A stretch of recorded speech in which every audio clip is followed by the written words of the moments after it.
아이다. 아멘.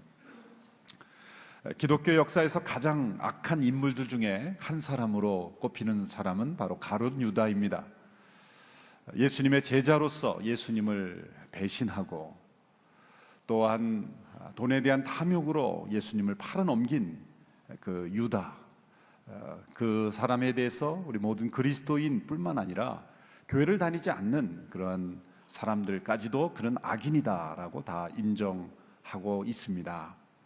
그래서 서양인들 가운데서는 자녀 이름을 성경에 나오는 이름들로 그렇게 짓는 경우가 있는데 유다라고 짓는 사람은 아마 전혀 없을 것입니다. 심지어는 개 이름도 짓지 않는다고 하는 그런 얘기도 들은 적이 있습니다. 그런데 유다라는 이름의 뜻은 참 아름답죠. 찬양이라는 뜻입니다. 프레이즈, 하나님을 찬양하라. 야곱의 넷째 아들이 유다였죠.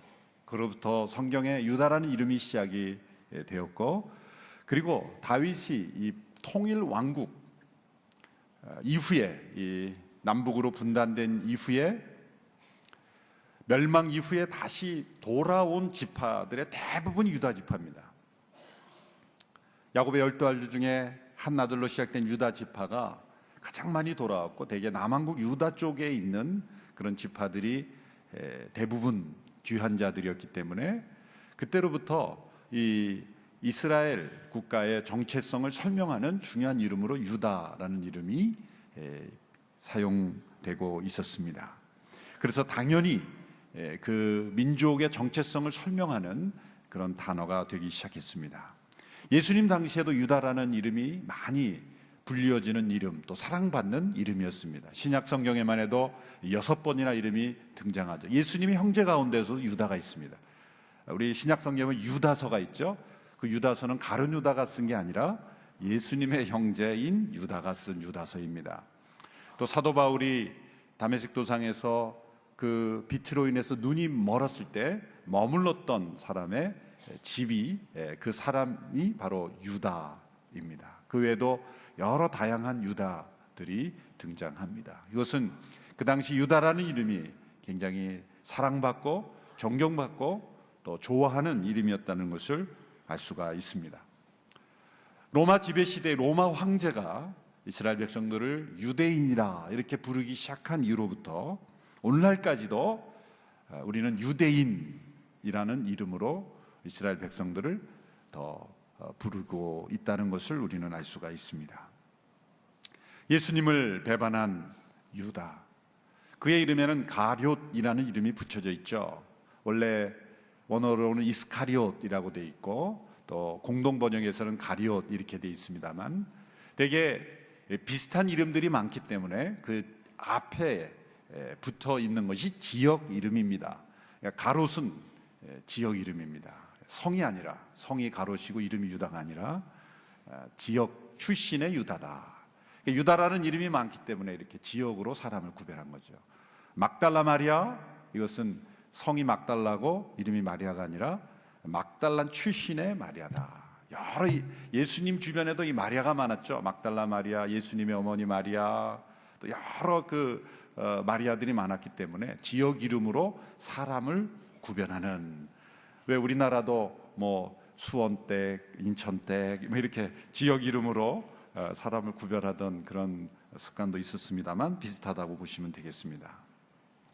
어떤 사람들은 이 가롯이라는 이름을, 이 가롯 유다가 그 당시에 독립 투항 단체였던, 독립 항거하는 단체였던 열심당원, 로마의 정치적인 독립을, 로마로부터 정치적인 독립을 추구했던 그런 열심당원 출신, 그들의 단체 이름이 시카리라는 이름이었는데 비슷한 거, 이스카리옷이라고 비슷해서 그 출신을 의미한다라고 해석하는 분도 있습니다만 통례상 그 앞에 나오는 단어가 지역 이름이기 때문에 사실은 설득력은 없어 보입니다.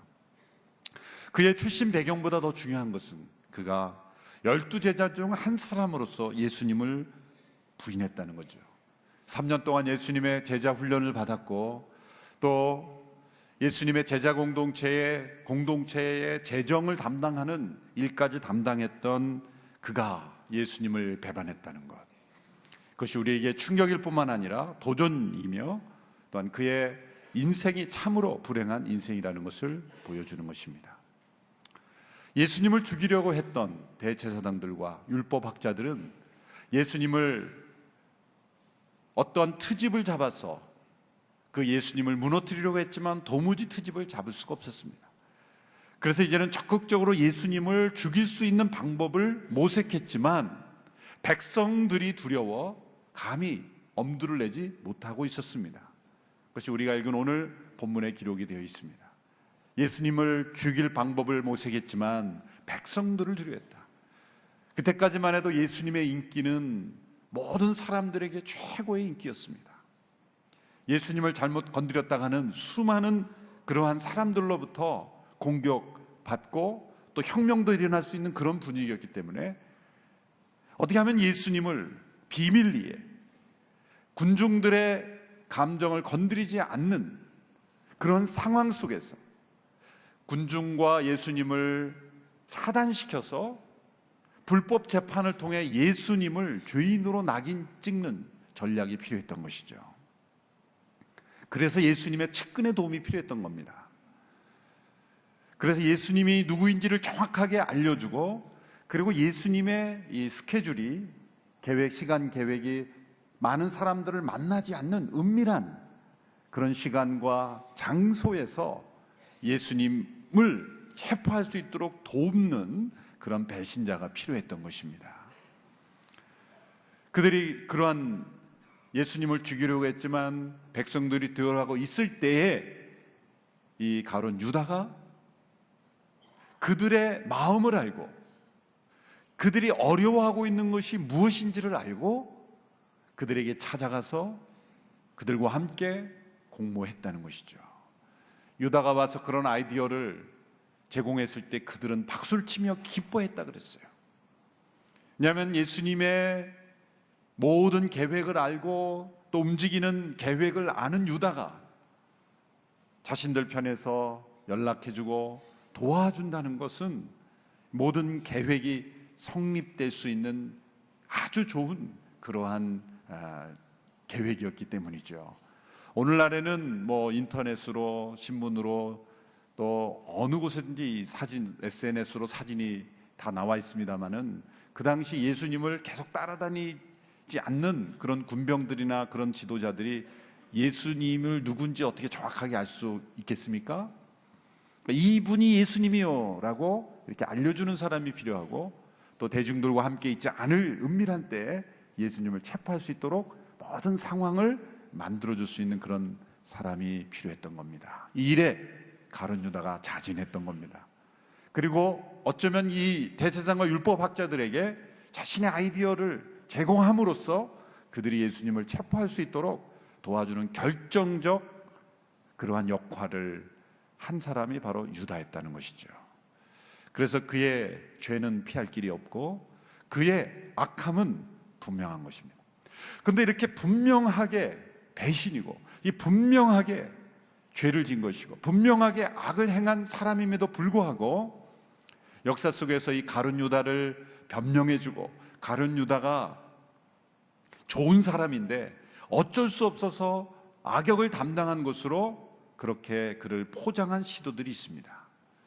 유명한 세계적인 잡지 내셔널 지오그래픽이라는 잡지에서 2006년 5월에 이 유다 복음이라는 특집을 발표함으로써 전 세계가 유다에 대한 관심을 가졌던 적이 있습니다. 불과 10년 전 일이죠. 그 내용은 1700년 전에 한 고대 문서가 발견이 됐는데 그 문서에 보면 이런 기록이 있다는 겁니다. 예수님이 유다를 불러서 메시아가 친구의 배신을 당해서 죽어야 하는데 누군가 배신해야 되는데 너가 좀 그 역할을 해라. 너는 원치 않겠지만 너가 좀 나를 배신해서 내가 메시아가 될 수 있도록 그렇게 시나리오를 좀 만들어라. 그래서 가룟 유다는 원치 않았지만 가장 충성스러운 제자였기 때문에 그 일을 하게 되었다라는 내용이 그 문서에 기록이 되어 있다는 거죠. 내셔널 지오그래픽이라는 아주 공신력 있는 잡지에서 그 내용을 발표했기 때문에 수많은 사람들이 그 관심을 가지고 그것을 믿기 시작했습니다. 그러나 그것은 주후 180년 이전에 이미 그 당시에 위조된 문서, 또 이단적인 문서로 그렇게 많은 사람들에게 버림받은 그 고대 문서를 어떤 사람이 발견해서 그걸 복원해서 발표한 것에 불과합니다. 그런데 어떤 문화학계에서도, 우리나라에도 보면 김동리 씨의 사반의 십자가라든지 이문열 씨의 사람의 아들이라든지 그런 내용을 보면 이 가룟 유다의 역할을 은근히 미워하는, 그래서 원치 않는 일을 어쩔 수 없이 하게 된 것처럼, 또 그 어떤 대의 명분을 가지고 한 사람처럼 그렇게 미워하는 경향이 있죠. 유명한 뮤지컬 지저스 크라이스트 슈퍼스타라는 내용도 보면 이 가룟 유다가 원치 않은 일을 운명적으로 그 일을 하게 된 것처럼 그렇게 포장하는 내용들이 있습니다. 여러분, 왜 이렇게 이 명백한 배신, 명백한 죄악에 대해서 사람들이 변명해주고 좋은 사람처럼, 원치 않지만 악역을 함으로써 오히려 기여한 사람으로 이렇게 포장하는 것일까요? 그 이면에는 이 유다의 배신을 포장함으로써, 유다의 배신을 합리화함으로써 자기 안에 있는 배신까지 정당화하고 싶은 겁니다. 만일 유다의 배신이 정당화된다면 이 세상에 어떤 사람의 배신이 될 수 있겠습니까? 유다의 죄가 아니라면 이 세상에 어떤 사람의 죄가 될 수 있겠습니까? 어떤 악인의 죄와 배신도 선한 것으로 변할 수 있는, 그 상황만 잘 설명하고 의도가 그런 게 아니셨다라고 말하면 다 죄가 아니고 악이 아닐 수 있게 되는 세상이 되어버리는 거예요. 무서운 시도이라고 생각을 합니다. 그런데 이런 흐름에는 반대하면서도 그들이 추구하는 목적에는 동일하게 추구하는 흐름들이 있죠. 이것은 경건한 그리스도인들 가운데 나타나는 것입니다. 이 가룟 유다의 배신을 신랄하게 비판하면서도, 그 이름조차 거론하기를 싫어하면서도, 강하게 비판하면서도 나는 저런 배신자는 아니야 라는 그러한 메시지를, 그러한 확신을 가지면서 자신 안에 있는 배신을 합리화하고 자신을 의롭다는 거예요. 나는 저런 사람은 아니야. 어떻게 저런 나쁜 인간이 있을 수 있어? 그렇게 가룟 유다를 비난하면서 동시에 나는 그런 사람 아니야 라고 자신을 의롭다 여긴다면 실상은 가룟 유다를 정당화해주고 변호하는 사람과 동일한 흐름에 서 있게 되는 거라는 거죠. 오늘 설교 제목이 유다만이 배신자인가? 라는 질문으로 잡았습니다. 오늘 설교 제목이 우리 마음속에 하나님의 음성으로 들려온다면 우리는 어떻게 대답하시겠습니까? 하나님, 우리 개인에게 유다만이 배신자인가? 라고 질문하신다면 저와 여러분은 어떻게 대답해야 할 것입니까? 과연 우리는 유다의 배신으로부터 우리 자신을 제외시킬 수 있을 것인가? 우리는 유다의 배신을 통해 내 안에 있는 유다, 또 내 안에 있는 유다의 배신의 가능성을 발견하지 못한다면 우리 모두는 다 유다의 배신을 정당화하는 사람들과 동일한 부류의 사람이 된다는 것을 우리는 기억해야 할 것입니다. 여러분, 유다의 배신은 왜 변명할 수 없습니까? 첫째로 유다는 하나님의 예정의 희생자가 아니기 때문에 변명할 수 없습니다. 어떤 사람들은 이 유다 복음 같이 유다가 충성스러운 사람이고 예수님의 부탁을 들어준 사람이기 때문에 그런 사람이라고까지는 생각하지 않지만, 그러나 성경에 보면 메시아가 친구의 배신을 통해 넘겨지게 되어 있다는 예언이 있거든요. 적어도 3구절 정도가 그런 메시아가 배신당하는 구절을 예언하는 구절들이 있습니다. 메시아가 배신당하는 것이 예정되어 있다면 가룟 유다야말로 예정의 희생자 아니냐, 운명의 희생자가 아니냐, 그렇게 동정하는 사람들도 있습니다. 그러나 여러분, 메시아에 대한 배반이 예언되어 있다고 할지라도 유다가 그 예언의 희생자가 될 수는 없습니다. 왜냐하면 그 유다의 배반은 그의 자유로운 선택이었기 때문이에요. 존 칼빈은 말하기를, 배반과 죽음이 예언되어 있다 할지라도 유다가 변명할 수 없는 것은 그가 그 예언을 이루고자 배신한 것이 아니기 때문이죠. 그가 그 예언을 읽고 이 예언이 이루어져야 된다면 내가 이 예언의 도구가 되어야 되겠다 라는 동기에서 예수님을 배신한 것이 아니기 때문에 그는 하나님의 예정의 희생자가 될 수 없다. 스스로 사악한 마음 때문에 그 일을 한 것뿐이라는 거죠. 여러분 기억하십시오. 하나님은 어떠한 인간도 죄를 짓는 것을 예정하시지 않습니다. 어떤 사람이 죄를 지었는데 그 결과적으로 보면은 어떤 하나님의 큰 섭리의 도구가 되었다고 해서 하나님께서 죄를 짓는 것을 예정하신 하나님은 아니에요. 하나님께서 죄를 짓는 것을 예언하심으로 그 사람이 죄를 짓도록 하시는 분은 아니라는 거죠. 상당히 어려운 문제죠. 4절에 보면 유다가 이 대제사장과 성전 경비제장들에게 가서 간 거는 유다가 간 거예요. 대제사장이 유다를 찾아온 게 아니라 12제자 중에 누구를 먼저 찾아갈 수 있겠어요? 그들이 생각할 때는 적어도 12제자 중에서는 배신자가 있을 수 없다라고 생각했겠죠. 그런데 유다가 먼저 주도적으로 대제사장을 찾아간 겁니다. 그의 결단이죠. 하나님이 어느 날 음성을 그에게 들려주셔서 너는 대제사장이 찾아가서 예수님 배반하라고 말씀하셨겠습니까? 아니죠. 그의 선택이고 그의 의지고 그의 결정입니다. 6절에도 보면 유다가 예수님을 그들에게 넘겨줄 기회를 엿보았다 그랬어요. 기회를 엿보고 있었던 것, 이건 유다의 의지적 선택이지 하나님께서 어쩔 수 없게 하라고 하신 것이 아닙니다. 이런 예를 한번 들어보겠습니다. 좀 사람의 일들을 비유하는데 쥐를 예로 들어서 좀 죄송합니다만, 자, 쥐를 잡기 위해서 덫을 놓았다고 보세요. 그러면 그 덫에 잡힌 쥐는 반드시 잡히는 거죠. 그렇죠? 덫에 잡힌 쥐는 반드시 죽게 돼 있어요. 그 예정이라고 말할 수 있는. 덫에 잡힌 쥐는 잡혀서 죽도록 예정되어 있는 거예요. 그의 운명이, 그 예정이에요. 그렇지만 많은 쥐들이 있는데 그 덫 안에 있는 먹이가 먹고 싶어서 어떤 다른 쥐보다 먼저 달려가서 그 욕심 때문에 먼저 달려가서 그 덫에 뛰어들었다면 그것은 쥐의 선택이죠. 그 쥐가, 한 쥐가 그 덫에 붙잡혀 들어갔는데 그 쥐가 이렇게 말한다고 생각해요. 이 덫이 예정되어 있기 때문에 내가 죽게 된 것이다. 그렇게 말할 수 없다는 거예요. 덫에 잡힌 쥐는 죽게 되었다는 것은 예정이지만 그 덫에 들어간 건 자기가 들어간 것이지 그 덫이 나를 덮친 건 아니에요. 마치 덫이 나를 덮쳐서 내가 죽게 된 것처럼 쥐가 아무리 변명해봐야 다른 쥐들은 그거 너가 들어갔잖아, 그렇게 말할 수밖에 없는 거예요. 쥐는 자유의지도 없는데 본능을 따라 움직이는 건데도 자기의 선택에 따라 죽는데, 하물며 하나님의 형상대로 지음을 받은 자유의지를 가진 인간이, 선과 악을 구별할 수 있는 능력을 가진 인간이 죄라는 덫이 있다고 해서 그 자신의 악이 하나님의 예정의 희생자라고 말할 수 없습니다. 어떠한 죄악도 하나님께서 그렇게 하도록 했기 때문에, 예정되어 있기 때문에 내가 이렇게 되었다라고 말할 수가 없는 것입니다. 예정은 그것이 아닙니다. 그것은 죄를 지은 사람의 자유로운 선택의 결과일 뿐이에요.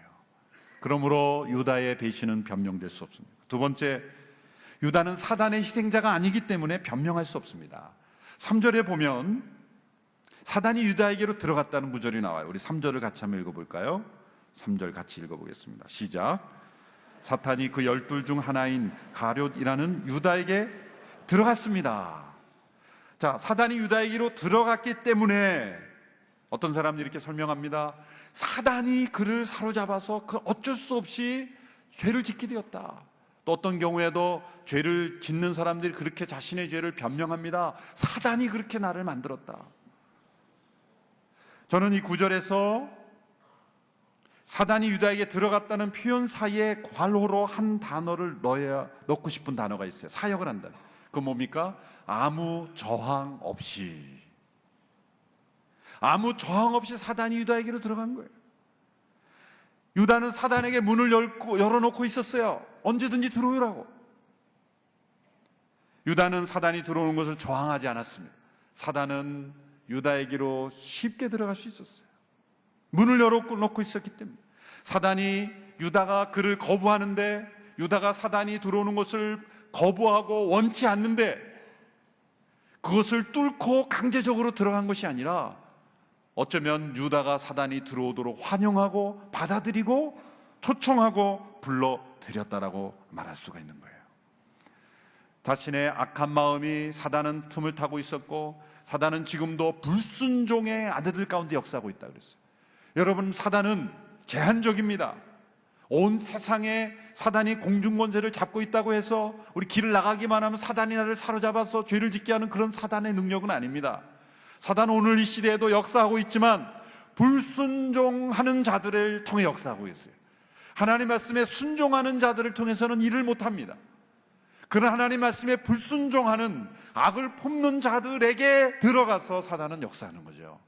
그러므로 사단을 우리가 거부하고 사단아 물러가라 라고 대적할 수 있는 권세와 능력을 주신 저희들이기 때문에 사단을 저항하면 사단은 물리쳐지는 겁니다. 아무런 저항도 하지 않고 거부도 하지 않고 문을 열고 받아들이기 때문에 사단이 유다에게로 들어간 것이죠. 그러므로 유다가 사단의 희생자이기 때문에 그가 그렇게 했다라고 말할 수 없는 거예요. 여러분, 어떤 죄와 결과할 끔찍한 범죄라도 사단에게 사로잡혀서 저렇게 됐다라고 말할 수 없어요. 때로는 어떤 정신적인 심각한 어떤 사단의 어떤 강한 포지션이 있을 수는 있어요. 사단의 어떤 강력한 정신적인 영역에 있어서 그러한 일들은 일어날 수 있지만 유다가 그런 사람은 아니에요. 유다는 환영한 거예요. 사단을 받아들인 겁니다. 저항하지 않는 겁니다. 거부하지 않는 거예요. 우리의 마음속에 성령님이 살아계시고 그리고 하나님의 백성이라면 사단을 거부하는 거예요. 저항하고 물리친다면 사단은 들어오지 못합니다. 사단이 들어간다고 해서 얼굴 모양이 뿔이 나고 갑자기 이상해지진 않습니다. 그렇진 않습니다. 사단이 우리 안에 들어와서 오히려 우리는 더 교묘한 웃음을 만들어낼 수도 있어요. 거짓의 천사의 모습을 통해서 악을 행하게 할 수도 있습니다. 양심의 소리를 마비시킵니다. 하나님을 두려워하지 않게 됩니다. 죄를 죄로 부끄러워하지 않게 만듭니다. 이성의 빛을 어둡게 합니다. 그러므로 악을 담대하게 행합니다. 사단이 들어오지 않았을 때는 악을 행하는 것이 두렵고 떨리고 그러므로 행하지 없게 만드는 우리의 양심이 있었는데 그 양심을 마비시킴으로 악을 담대하게 행하게 합니다. 그리고 유다가 그 전에 그런 마음이 있었지만 사단이 들어감으로 인해서 예수님을 배반하는 것을 담대하게 했다는 거예요. 거기다가 또 사단은 악한 아이디어까지 넣어줍니다. 이렇게 하면 더 잘할 수 있다. 그건 하나님이 함께 하셔서 잘 되는 게 아니라 사단의 지혜, 사단의 능력으로 우리에게 더 좋은 아이디어, 악을 행하는 아이디어를 줄 수 있다. 더 악한 아이디어를 줄 수 있다는 거죠. 그러므로 유다의 배신은 변명될 수 없습니다. 세 번째로 유다의 배신이 변명될 수 없는 것은 그는 자신의 탐욕의 노예가 되어서 배반한 것이기 때문입니다. 어떤 경우에는 유다가 예수님 배반한 것이 그가 꿈꾸던 하나님 나라에 대한 이상이 깨져버렸기 때문에 그 허탈감 때문에 그렇게 되었다라고 해석하는 분들이 굉장히 많아졌어요. 사실 저도 그런 분들의 책을 읽으면서 일부분 그럴 수 있다라고, 돈 때문에 그러진 않았겠지, 은 30에 차마 은 30에 그런 일을 행했겠, 스승을 배반하고 그랬겠느냐라고 그렇게 생각했는데 이번 말씀을 준비하면서 그 해석이 다 깨져버렸어요. 왜 그럴까요?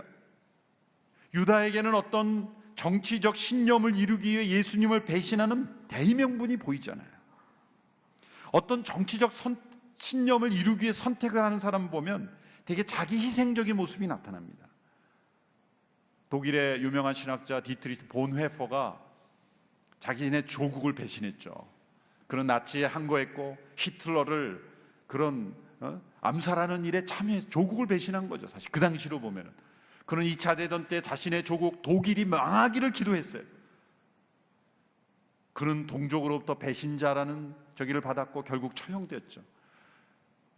그는 조국을 배신했지만 그런 이상적인 정치적 이상을 가지고 배신한 거예요. 그런 자기를 희생하는 배신이었어요. 그런 가룟 유다에게는 어떤 희생도 발견되지 않습니다. 그런 정반대의 길입니다. 그는 종교 지도자들에게 은 30을 넘겨받는 걸 약속받고 그는 예수님을 팔아넘긴 거예요. 요한복음 12장에 보면 이 유다의 한 행동의 이면을 우리에게 보여줍니다. 요한복음 12장에 보면 이 베다니에 있는 마리아가 예수님께 향유를 깨뜨려 붓는 사건이 나오죠. 300데나리온이나 되는 값비싼 향유를 깨뜨려 예수님의 발에 붓고 예수님의 발을 씻어드린 사건이 나옵니다. 그때 가룟 유다가 그 여인의 행동을 비판하는 구절이 요한복음에 기록이 되어 있어요. 한번 읽어볼까요? 요한복음 12장 4절에서 6절 말씀입니다. 같이 읽습니다. 시작. 그때 제자들 중 하나며 나중에 예수를 배반할 가룟 유다가 말했습니다. 왜 이 향유를 300데나리온에 팔아 가난한 사람들에게 주지 않고 낭비하는가? 그가 이렇게 말한 것은 가난한 사람들을 생각해서가 아니었습니다. 그는 돈주머니를 막고 있으면서 거기에 있는 돈을 훔쳐가곤 했기 때문입니다. 겉은 가난한 자를 생각하는 것처럼 말하지만 요한은 그의 문제를 알고 있었다는 거죠. 그가 그것을 제자 공동체에 헌금하면 그것으로 자신의 탐욕을 채울 수 있는 도적질 할 수 있는 일이 많아지기 때문이다. 그는 이미 도둑질을 하고 있었고 그는 이미 탐욕의 노예가 되고 있었고 그는 이미 예수님을 배신하고 있었던 겁니다. 작은 배신이 더 큰 배신을 낳는 거예요. 그가 어떤 정치적 이상을 추구하기 위해서 예수님을 그 허탈감 때문에 배신한 게 아니라 그는 이미 돈에 대한 탐욕으로 수없이 예수님을 배신하고 있다가 이제 그 배신이 또 다른 배신을 낳고 눈덩이처럼 불어나서 예수님까지도 십자가에 못 박는 일에 배신하게 된 것입니다. 결국 그는 원치 않는 악역을 맡은 것이 아니라 스스로 원하는 악인의 삶을 산 거죠. 여러분, 악역과 악인은 다른 거예요. 악역은 탤런트가 그런 사람이 아닌데 악한 역할을 한 것뿐이에요. 여러분, 탤런트가 악역 맡는 걸 좋아하겠습니까? 좋아하지 않겠습니까? 다 선한 일을 맡고 싶죠. 악한 역할 맡고 싶겠습니까? 그 마음에 악역을 맡는 슬픔이 있는 거예요. 유다는 악역을 맡은 사람이 아닙니다. 그 속까지 악한 사람이었어요. 스스로 원해서 한 일이고 그래서 사단을 불러왔고 그럼에도 불구하고 하나님은 그 모든 것을 뛰어넘는 하나님의 계획을 완성하신 거예요. 여러분, 놀라운 것은 6월절에 이러한 일들이 이루어졌습니다. 6월절은 하나님께서 이스라엘 백성들을 어린 양의 피를 희생을 근거로 해서 그 백성을 구원하심을 기념하는 날입니다. 그들은 6월절 행사를 준비하면서도 겉으로는 6월절을 준비하면서도 속으로는 하나님의 어린 양을 죽이고 있었어요. 그러나 역설적으로 신비스럽게도 예수님은 하나님의 어린 양으로 그 6월절에 십자가에 못 박히심으로 제2의 6월절을 완성하신 거예요. 그래서 하나님께서 인간의 죄를 사용하신다는 게 아니라 인간의 죄와 악함에도 불구하고 하나님의 놀라운 계획을 이루신다는 거예요. 하나님은 악을 도구로 쓰신다는 게 아니라 인간의 악을 뛰어넘어 하나님의 계획을 이루신다는 거예요. 대제사장과 율법학자들 가룟 유다는 예수님을 그들의 욕망을 따라 그들의 욕심 때문에 그들의 마음에 있는 악함 때문에 예수님을 죽음으로 몰았지만 하나님은 그 모든 죄악을 뛰어넘어 놀라운 제2의 6월절을 성취하셨다는 거예요. 그 6월절 어린 양을 통해서 우리 모두에게 하나님의 구원이 허락되었던 것입니다. 예수님은 그가 배신자라는 것을 알고도 그런 길을 가도록 내버려 둔 것이 아닌가, 그를 이용한 것이 아닙니다. 예수님은 그 어느 누구도 배신자가 되기를 원치 않으십니다. 예수님은 그 어느 누구도 사단의 덫에 먹이가 되기는 걸 원치 않습니다. 그래서 그에게 여러 번 직접 경고하셨어요. 배신자의 길을 피할 수 있도록 도우셨습니다. 그러나 스스로 그 길을 선택하고 말았습니다. 우리는 유다의 배신의 원인을 분석하는 데 그쳐서는 안 됩니다. 이 말씀을 통해 내 안에 있는 유다의 배신의 원인을 분석해야 합니다. 유다가 배신했으므로 거참 나쁜 사람이네 라고 비판하고 정죄해서 끝내서는 안 됩니다. 그의 배신을 합리화하고 변명해 주어서도 안 됩니다. 우리는 예수님의 제자 훈련을 직접 받고도 사람이 얼마나 타락할 수 있는지를 봅니다. 하물며 우리가 1:1 제자 훈련을 받고도 얼마나 타락할 수 있느냐를 우리에게 보여주는 거예요. 돈을 사랑하는 마음의 힘이 얼마나 무서운가를 봅니다. 예수님을 가장 가까이 했던 제자가 돈에 대한 탐욕 때문에 사단의 문을 열어주어 배신과 자살을 경험했다면, 우리가 돈에 대한 탐욕 때문에 얼마나 사단에게 문을 열 수 있는지를 우리에게 심각하게 경고하고 있는 것입니다. 우리는 이미 살아가면서 수없이 많이 유다의 배신을 하고 있다는 걸 인정해야 합니다. 만약 유다와 같은 동일한 상황에서 동일한 역할에서 동일한 압력을 받는다면 우리 모두가 다 유다처럼 배신할 수 있는 가능성이 있는 사람들입니다. 그러므로 유다만이 배신자인가? 라는 질문 앞에서 우리는 어떻게 대답해야 합니까? 아닙니다. 저 또한 배신자입니다. 그리고 얼마든지 배신할 수 있는 사람입니다. 그러므로 주의 은혜로 나를 붙잡아 주십시오. 저는 얼마든지 유다가 될 수 있는 사람입니다. 저는 주의 은혜가 필요합니다. 그렇게 겸손하게 하나님 앞에 주의 날개 그늘 아래 숨는 자들만이 유다의 삶을 살지 않게 될 것입니다. 우리 모두가 유다의 배신을 통해 내 안에 있는 유다의 가능성을 보고 주님 앞에 더욱 경계하는, 겸허한 우리 모두가 되기를 주님의 이름으로 축원합니다. 기도하겠습니다. 이 시간 이 말씀을 듣고 잠시 회개하며 결단하며 나아갈 수 있게 되기를 바랍니다. 유다만이 배신자가 아니라 내 안에도 유다가 있습니다. 내 안에 있는 유다의 배신의 가능성이 있습니다. 아니, 배신해 왔습니다. 아니, 유다였습니다. 이렇게 주님 앞에 겸손하여야만 우리에게 기회가 주어지고 구원이 주어지고 은혜가 주어집니다. 주님, 내 안에 있는 유다의 배신의 모습을 봅니다. 주님, 용서하여 주시옵소서. 내 안에 있는 유다의 배신의 가능성을 날마다 봅니다. 내 안에 있는 탐욕, 돈에 대한 욕심 때문에 사단에게 문을 열어놓고 있는 제가 아닌지 주님 두렵습니다. 주님, 나를 붙잡아 주옵소서. 우리 함께 합심하여 주님 앞에 기도하며 나아가기 원합니다. 하나님 아버지, 유다의 배신의 모습을 통해 나의 모습을 봅니다. 탐욕 때문에, 욕심 때문에 사랑하는 예수님을 십자가에 못 박았던 나의 배신을 봅니다. 끊임없이 순간순간 유다의 배신으로 나아가는 저의 배신하는 모습을 용서하여 주십시오. 주여, 내 안에 끊임없이 솟아오르는 탐욕과 욕심으로 인하여 예수님을 배반할 수 있는 자인 것을 주님 고백합니다. 주님, 우리 모두가 다시 한번 주님 앞에 나아갑니다. 우리를 붙잡아 주시고 넘어지지 않도록, 사단에게 우리의 마음을 열어놓지 않도록 붙잡아 주시기를 원합니다. 하나님 아버지, 유다의 배신을 통해 나의 배신을 봅니다. 배신할 수 있는 나의 가능성을 봅니다. 주님, 우리를 붙잡아 주시옵소서. 우리를 도와 주시옵시고 유다의 배신에 길로 가지 않는 저희들 되게 하여 주옵소서. 예수님의 이름으로 기도하옵나이다. 아멘.